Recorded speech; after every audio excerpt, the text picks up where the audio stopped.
គេមិនដូចយើងមនុស្ស7កោណនៅលើផែនដីនេះមាន7កោណដែរគេមានរបៀបគិតរបស់គេយើងមានរបៀបគិតរបស់យើងម្នាក់មានចំណេះដឹងមានការយល់ឃើញខុសៗគ្នាអ្នកមិនអាចបង្ខំគេ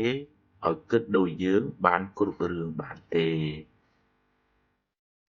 តែអ្នកអាចណែនាំពន្យល់ហេតុផលរបស់អ្នកឲ្យគេបានដឹងឲ្យអស់ពីសមត្ថភាពអ្នកទៅបើគេស្ដាប់បានជារឿងល្អបើគេស្ដាប់មិនបានទេក៏មិនដឹងទៅធ្វើម៉េចបើមួម៉ៅទៅ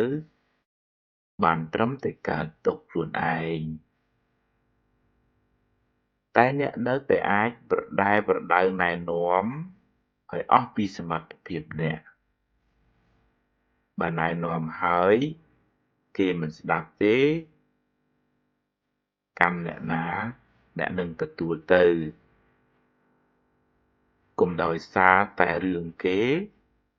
នាំឲ្យអ្នកកើតទុក្ខឡើយមនុស្សម្នាក់សន្សំនិស្ស័យមកផ្សេងគ្នាគេមិនដូចអ្នក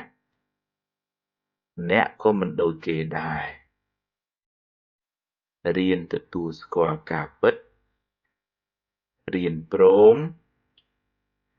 រៀនកុំចង់ខ្លាំងពេករៀនអនុញ្ញាតឲ្យគេខុសពីយើងអ្នកនឹងបានធូរស្រាលពីទុក្ខកង្វល់មិនខាន